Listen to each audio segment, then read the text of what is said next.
Hello, film fans. Welcome to the Film vs. Film podcast. My name is Martin Harries, your host, and I'm joined by the film encyclopedia man, Boaz Dix. We are a couple of filmmakers on occasion, but mainly can't stop yapping about movies.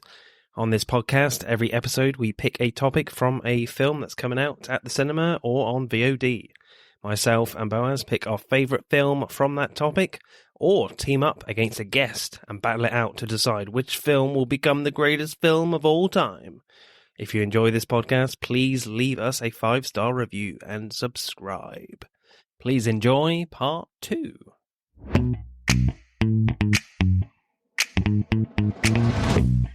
Right, my film is Crank from 2006. I was first introduced to this film at university, and one of my university friends was like, you have to watch this film. It's fucking crazy. Yeah. I was like, okay, why not? We're students, we don't do work. Let's watch this. And my God, it was just. Yeah. I mean, at the time as a teenager, like, hell yeah, this is the best film ever, you know? But now we're a bit older, and it's not very good, quite frankly, but I just thought I would pick it to see if it's still good. I think crazy is the best one-word review for this film. It's just insane. It's like if you gave a 5-year-old, I don't know, like he had to write a script in a couple of hours in crayon, and he was on LSD. You know, this is probably what he would make. It's weird. It's weird. So what happens in Crank? Jason Statham plays a character called Chelios, who, despite the bloody Spanish name, is played by Jason Statham. Yeah. He doesn't do an accent. He's just, Jason Statham. I do feel like they had someone else cast, and then all of a sudden this Spanish guy dropped out. They're like, oh shit, who are we going to hire? Jason Statham. Yeah, he's not doing anything. He's just outside the window. He's knocking. He wants work. It's like, I'm getting. It's so weird, Chelios, and he's Yeah, so he's like a professional assassin, and he wakes up from a hard night, I guess, and and he sees a DVD in his apartment saying "fuck you," and then he puts it in the TV, and he sees himself being injected by this Chinese poison that will kill him if he doesn't let his heart rate drop too low. So he basically has to be incredibly excited for the rest of the film, and then these two mob bosses get very worried about all this crazy activity that's going on, so they both decide to kill him, basically. Yeah. Insanity ensues. So directing then for Crank, if you show a person like one scene of just how crazy this film is, just a little snippet, like a few seconds, it would be the one where Chev decides to beat up a load of black dudes in this really like dingy club. Yeah. And then there's this one quick shot where it cuts outside and the building literally bulges several times when he's beating up the black dudes. I was just like, what the hell is going on? Are we in a cartoon right now? Like, the stuff that happens with the camera is just, it's fucking bizarre.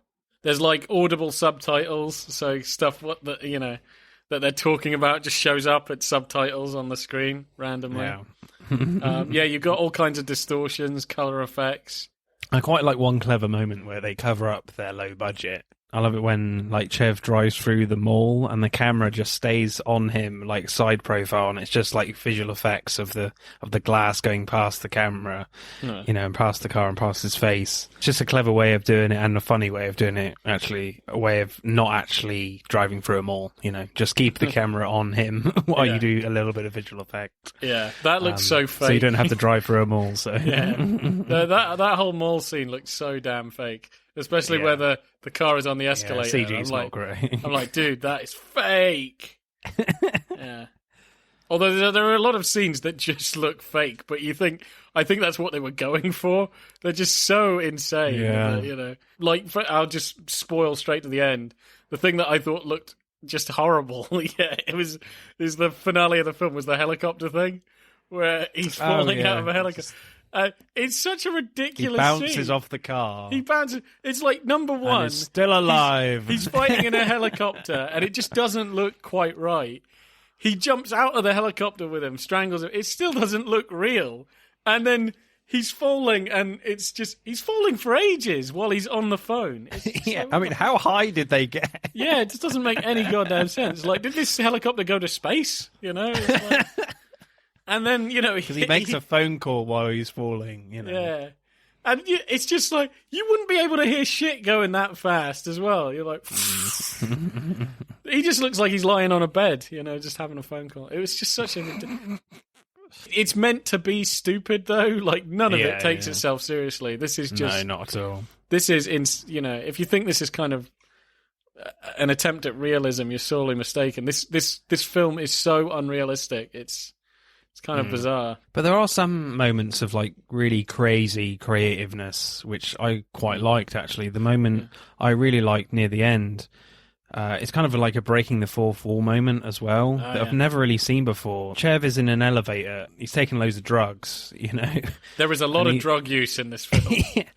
But he takes a load of pills before he goes into this elevator to go up to the main mob boss's place before the final shootout. And there's an Asian guy in there, and he starts hallucinating, and the guy is talking to Chev in all these different voices, and then including his own, and his mother's, And then when it goes back to his Asian language, it goes to subtitles saying, "Don't you know?" ? But then there's a POV shot of the Asian guy, but with the subtitles written backwards, but blurry, and it's like Chev is reading it from his perspective, and it's just... They're hung in the air like three... Do you know what I mean? Yeah. It's like, oh, shit, these... I've never seen that before. Yeah, I thought that was a really good crazy. shot. Yeah. It's a really good use of subtitles. You're like, oh my God, they are actually really in the air. I mean, is it like... a fifth wall break? I'm not sure. It's weird, but I liked it. Yeah, I thought that was a really cool shot. So again, a lot of the scenes that I'm going to say, I like the camera work. They have drugs involved in them in some way. But do you remember when the Haitian gives him Haitian shit, good Haitian shit, and the subtitles only put the word shit every time he's like saying. He's, devil, I've got good shit, and it's good shit in subtitle. Haitian shit in subtitle. And then he goes to hand it to him, and all he sees is the black guy with it's like all black, and he's got a coloured face, like, it's all different colours and shit. That was weird. I was like, what the fuck? And then back to a regular face. I was like, what the hell is going on? It's odd, man. There's just a lot of trippy visuals. I mean, there was one moment that made me laugh out loud, is when the budgie gets puffed into feathers and he gets shot. There were a lot of scenes. I will admit there are a lot of bits where I did chuckle a bit. Yeah, the budgie getting blown up, that was funny. Him riding on a motorbike, that was funny. That is just weird. I love that because he's taken like a crap load of was it epinephrine? He's got a giant hard on. Which is, do you remember where they were looking at the news, and he's on the news, and he's in a gown in a hospital gown, and he's like, "Have you seen this man?" And the guy looks at him and looks at him. And so he nicks hard on. He's got a hard. He nicks a police motorbike. And then all of a sudden, the music changes to something like quite slow paced and stuff, and it's all. He just decides to stand up on the motorbike. Yeah, it's weird. And do a Christ pose. Yeah, his Titanic moment. Yeah, and just randomly crashes into a cafe. Yeah, with outside seating. Again, it's just Jason Statham doing crazy things. You're like, why is he doing this? But in that particular moment, I was like, this film sometimes has no direction. I don't know where this is going, and it just becomes like a Jackass movie at times for me. It really does. Yeah. It's like, Jason, ride a bike and then just fall off. No, yeah. I think... Obviously, but... Yeah, so the character in it, Chev Chelios, I have to say, is probably the most detestable, unlikable... just horrible protagonist I think I've ever seen in a movie. I don't think there's anything redeeming about him other than the fact he's quite witty because he has to be because he's Jason Statham, and most of that wit is colourful ways of calling someone or gay, and or a plum, a plum. Yeah. And other than that, he is the most detestable hero I have ever seen. And is somehow invincible, Yeah. But It's like he's also got no subtlety in him at all. And it's like he's making trouble where there doesn't need to be trouble. He's already after a gangster and got gangs after him. But then he just gets into trouble with the police just because he can. You know? You're like... I mean, there are moments I did like. It starts off quite promisingly. My favourite scene is actually literally the very first one, I would say. You know, where the film starts with this really long POV shot of Jeff Chelios, and you see his hands go all over the place in his apartment after he wakes up. And after he watches the bad guy put the drugs in his neck on the TV, he goes like nuts on the TV, smashes it up. And there's some great slow-mo freeze frames as he's going out of the apartment, out of the building. And it goes like super contrasty, like it's straight out of a comic book panel. Sometimes I quite like that opening sequence. But from there, it basically goes just crazy and nonsensical. It is a nonsensical film. I think that's the best one. Yeah. And I think the epitome of cringeness and just like what the fuckness is where... is where he has sex in the middle of Chinatown. Oh, God. That's and insane. Everybody's watching him. And what's crazy is just the approval. Like, all of the people like, yeah! There's like a bus filled with cheerleaders that are like, ooh, yeah! You're like, what the fuck is going on? You know, kids are watching this and, you know, the parents are trying to cover They're like, nah, what the hell is going on? I was just like, what on earth is going on? Yeah, I mean, Amy Smart, who plays Eve, his girlfriend, is just obviously, he's fighting him off to start off with. And then I mean, at what point does she decide to like, yeah, sure, let's have sex in the street? Yeah, I mean, you're trying to rape me in front of like, exactly. How did this film get made? It's like, you're trying to rape me in front of like 100 Chinese people. And then it's like, yeah, sure, fuck it, why not?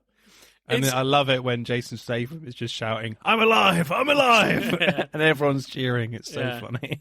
The character is just, I've said this before, he's just the worst character. If this was a just film, he should have been popped at the beginning. He's a bastard. And like, a lot of innocent people get seriously hurt because of this dick. Do you remember when he jumps in? Why does he do the things he does? It just doesn't make any sense. Especially that scene when he's in the hospital and he's like following the guys with there's a man in a hospital bed. He's just the worst there. He puts a gun to the nurse. He's like, epinephrine. I want epinephrine now. Give me the damn epinephrine. Yeah, that was crazy, yeah. He's even threatening the patient. He's like, shut the fuck up.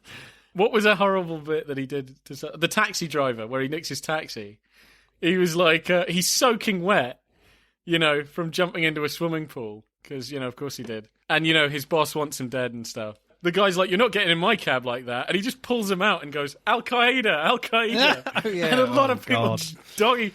You're like, good God. This film, it's, oh my God, I just can't believe it got made. It's like an offence to all the races. There's no way you can make this film now. Apparently they're trying to make like Crank 3.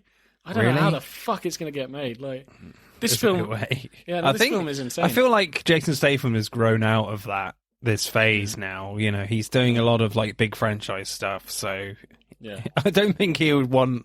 I mean, the pay ain't gonna be that good, is it? Like, no thanks. No, but this I'm film done is with daft that as hell. shit. Yeah. I mean, have you got a favourite shot? Do you remember even the bit like the last shootout is just absurd? There was some crazy things that happen in there, directing wise. Is one, he pulls out his finger. Oh shoot at them. I like that. I like that. I thought that was really cool. And then they all think he's nuts, and then bang, and it, you know, some guy's head. And he's got like an army behind him. I mean, there are some moments in this film that are really good and quite satisfying to watch, but there's just not enough of them. Oh, I think one of the things that I thought was really satisfying is towards the end. It's weird, like this film is like it's all over the place, really, and it's breaking the fourth wall. I think, as you said, it's probably breaking a fifth, sixth. It's just doing insane things. It just doesn't make any sense. I think this film would make sense if you're on drugs. You know? I think we're missing part of the experience. I think we need to do a load of drugs and then watch this film. Maybe that's why it felt it was cooler. When basically, when you were in college, you were probably high. A great university film, basically. Yes, absolutely. But you remember the bit where the newscaster is like, those with sensitive children. Look away now, Yeah, look away now. I thought that was great. Because it basically freezes him in the action. That it's like, those with kids should walk away now. And then he blows off some guy's fingers. You're like, what the fuck? Yeah, it's really surreal. So, score for directing? I want to give it like a really... Because it's just so weird and nonsensical. But I think when we're talking about that, we're talking more the plot. The directing is experimental as hell. You know, he's just trying to do everything in the book and some things that aren't in the book. Just whatever. Do everything crazy with the camera. Screw the book. Throw it out the window. Tear it up, yeah. So I can't deny that some of the shots are like really inventive. You're like, The film itself is just nonsense, though. Maybe with directing, I'll go, oh, man. I think I'll go, I'm trying to think. It's so difficult. Because there are some brilliant things in this. I think it's like a guilty pleasure. This is like a really guilty pleasure. Definitely. Yeah. I'd say maybe directing, I'd give it like maybe a 5.9 or something like that. That's harsh. It is pretty harsh, yeah.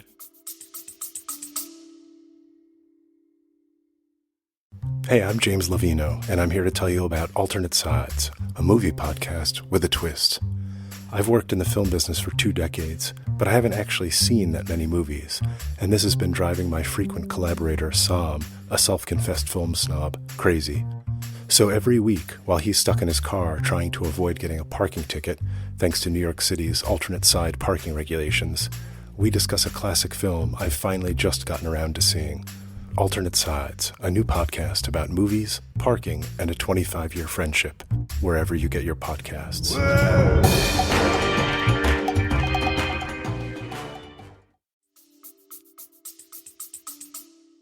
As you said, I can appreciate some of the inventiveness of this film, and there are some genuinely really great moments to watch in this film, but there just are not enough of them, and some, as we said, some of it just makes no fucking sense whatsoever. No. And a lot of the choices is not great at all. If you had a more coherent film and you had one of these scenes in it, okay, I can kind of get it. Yeah. But it's like, oh my god. You just got to rein it in a little bit. It is well, not a little bit, a lot. A lot.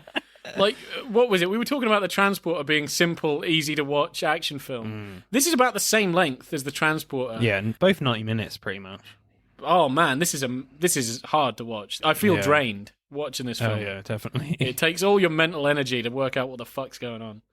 So I'll go 6.1, I reckon. All right. Screenplay then. Yeah, not much of a screenplay in this film, to be honest. No.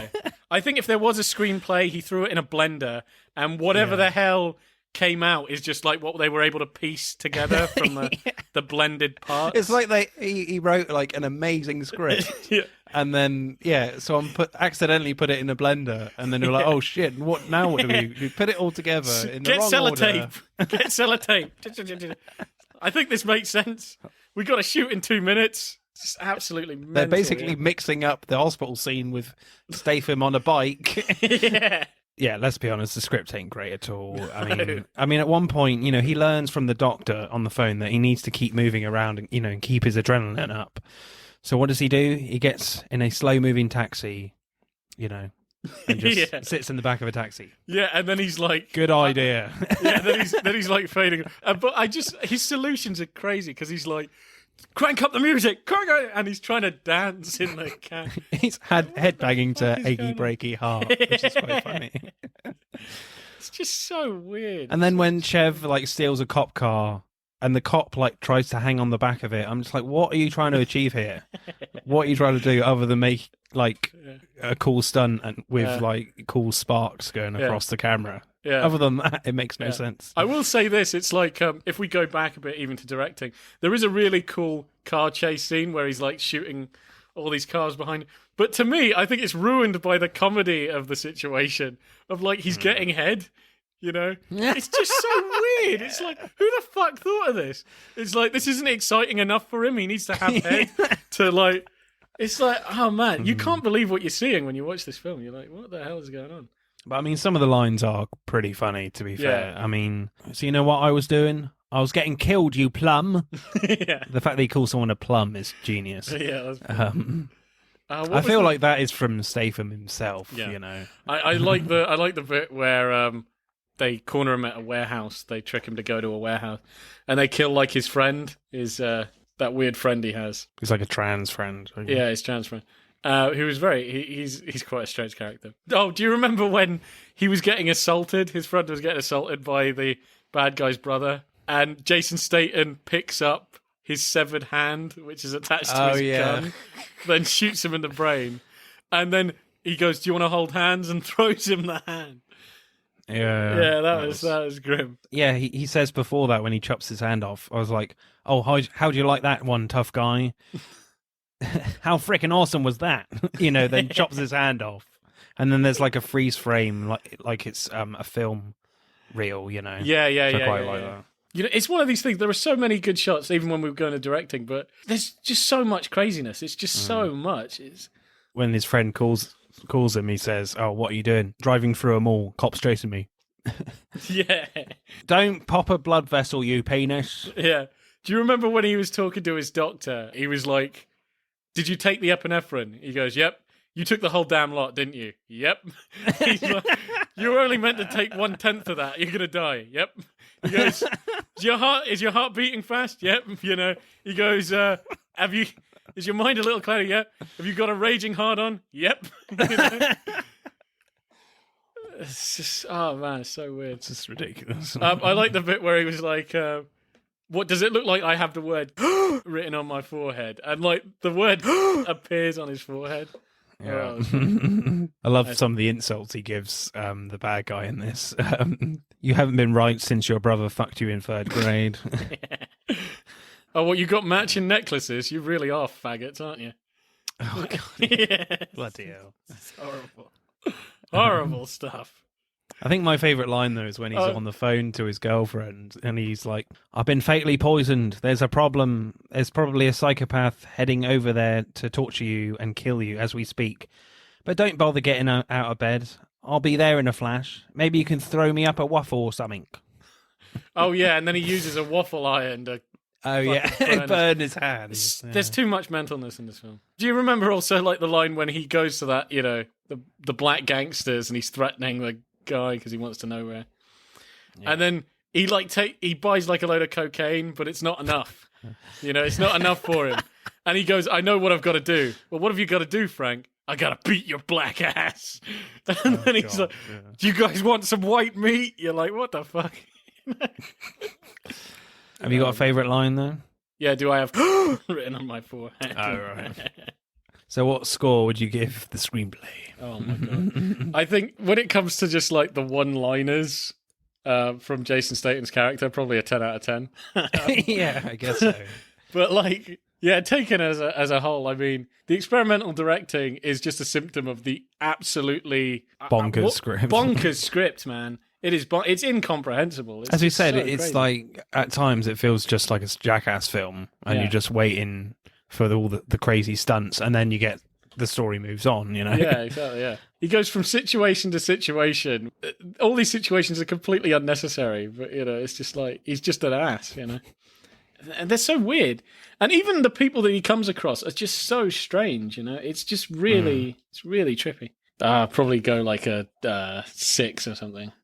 A 6? Should I go that low? That's generous. That's generous for sure. All right, 6? I'll go a 5. What, a straight 5? 5.2. Yeah, I was thinking 5.1.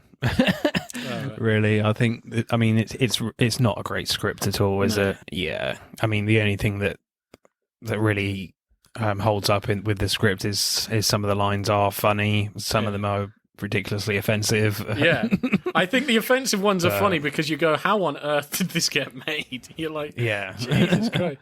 And as I said before, where you talk about script writing 101, the protagonist is meant to save the cat and everything. Yeah, it's like, this guy is he's just so unlike. He's just not a good guy. Certainly in that hospital with the guy where he's following the guys in the hospital with the guy in the hospital bed going along the corridors. You're like, why should I care about this character? Exactly. Why should I root for this complete knob? He's a complete knobhead. Right, acting then. Yeah, I mean, Amy Smart at times is quite good, I think. If she's not, having sex in the street or giving head to a guy in a car. But after the car chase, like Chev basically lets out an entire clip of bullets on these goons after they've crashed and probably dead anyway. Yeah. She should leave his ass. Yeah, she looks disgusted. Like, Jesus Christ. Yeah, I mean, the look of shock on her face is quite interesting, and you get this sense of, as we've just spoken about, like, why should we really care about this character? Why don't we focus more on Amy Smart and where she's at? You know? Do you know? I never actually thought about that, but I think that would have been a much better creative decision if instead of like following this absolute sociopath as he gets his revenge and is like burning the city as he does so, follow this girlfriend of this fucking lunatic, you know? Yeah. She comes across as kind of sane until she goes along with this insanity and is like supporting her boyfriend. Like, dude, this guy is fucking nuts, you know? I guess that one shot of just her reaction to him killing those people, it just brings into question in the film, like, should I care whether this guy gets killed or not, you know? Yeah. Just thought it was quite interesting. I like Jose Pablo Cantillo, who plays Verona, the bad guy in this supposed bad guy. Well, they're all bad, really. Let's be frank. Yeah, there are no good people. Exactly, there are no good people. Because I don't even buy that. They try to make him more sympathetic at the end. Oh, he was going to give it all up for her. That's why he didn't kill Don Kim. It's like, fuck me, man. You've butchered and maimed people like for the last 2 hours. You're a real piece of work, you know? Yeah, I do like the guy that plays Verona. Yeah, he's just as intense as Jason Statham at times, you know. Mainly by getting wound up by him in his conversations with Jev. And especially the bit where he's in the car and he gets really pissed off and like starts bashing the phone on the car seat and then he drops it. And then he quickly tries to pick up the phone again. It was quite funny. Yeah, that was good. Yeah. You can tell he's really quite insecure and scared. He's scared of Jason, but he's also like a big man and he's trying to be intimidating. And also in this film, all the Mexicans are bold. Yeah. And it's like, you're only allowed to act in this if you cut your hair off and Mexican. Yeah, basically. If you're Mexican, you got to be bold, sorry. I'm like, what? Yeah, man. Also, why, going back to the plot, why do they think it's a good idea at the end to inject him with more of that quote-unquote Chinese shit? Why do they think that's a good idea? Like, he survived. Just shoot him in the fucking head. Yeah. Like, take this guy out with a rocket launcher because he seems to be bulletproof, Yeah. The levels of, stuff that he survives, it just doesn't make any sense. Like, this guy's got. Well, they end up wanting to kill him, don't they, in the end? Yeah, but they're going to inject him with Chinese stuff. Like, dude, it didn't work. Just blow him away. Well, they see the error of their ways, I think. They should see the error of their ways, but they're very stupid people. Favourite performance? Oh, man. I might go, was it Ricky Verona or something like that? Jose Pablo Cantillo, who plays Verona. You going for that guy? I think I might go Verona. There is so much Statham in this movie, though. Whoa, yeah, much. I got to go Jason Statham as well. I'm like, just for the level of intensity he brings. Yeah, to this actually, I think I'm gonna. I think I'm gonna go back on that and say Jason Statham. Yeah, okay. We always say, "Oh, it's his movie" and all this stuff, but it's like he is batshit crazy from the beginning of the film to the end of the film. He is batshit. Must be nuts. Really exhausting. Good God, he's always just shouting and raving and going nuts and killing someone. But I always find with like the big crazy performances, I think that's always easier to do than the subtle stuff. I think the subtle stuff and more emotional stuff is always a lot harder to do, rather than getting like really angry and crazy, in my opinion. So what score are you going with for acting? Oh, this film is insane. I mean, does it all hang on the sex scene in the street for you? Yeah. Yeah, I mean, that was the most authentic live sex scene. And I didn't think so. I found it funny where he's struggling to actually, now you can't get it up. And he's like, fucking hell. That was so funny. It was like, slapping him. I thought you got quite excited there. I am getting even talking about it, I'm starting to hump away. But yeah. Oh, Christ, man. I don't know. 6.3 or something. 6.3, the highest score for this film. Yeah. Bloody hell. Yeah, as I said, I always think subtlety is a lot harder to do than outright big craziness. So there's not much subtlety in this film. So I'll go 6.2, I think. Yeah. Man, this film is as subtle as a nuclear bomb. Right, let's add up the scores then for Crank. So we've given this a really bad score, but I've got to say, I'm pretty glad you didn't pick Crank 2. I think this is actually my favourite Crank. So I'm actually going down really bad on this. We should watch Crank 2 after this. That is fucking nuts. Oh dear. 34.6. Wow. Is this our rock bottom? Is this our lowest scoring one? By quite a long way, I think. Wow. Because, our lowest scoring one is in the 40s. So. Good God. Well, that's one thing. That's one. The transporter really kicks the Crank's ass in this episode. My God. I have a terrible memory thinking this was good. But No, I knew this was bad. I think I was just a very excitable teenager. Yeah. No, this film was mental. I did forget how bad it was and how crazy it was. Next week, as The Woman in the Window hits Netflix, which stars Amy Adams. So we'll have a look at her best films. So it'll be interesting picks there. Thank you, Boaz. You've been extraordinary. Thank you. And at times, and you've been rather good. good. Yeah. I tried to beat you there. I think we said it at the same time. Yeah. All right. Yeah, I will tell you this one thing. Even though Crank is at the bottom, it was the most fun to review. Yeah. So give it that. All right. Anyway, see you, man. Bye. Bye. That's it for part 2. Thank you for listening. We hope you enjoyed it. Check out part 1 if you haven't done so already. But don't stop there. Get involved and tell us what your favourite films are relating to the episodes. Send us a DM or comment on Instagram and TikTok at Film vs. Film Podcast, for Twitter at FVF_podcast. If you do, we'll give you a shout out on the next episode. If you're feeling really generous, you can buy us a one-off coffee at our Buy Me a Coffee account. Remember, please leave us a 5-star review and subscribe. Pod signing off.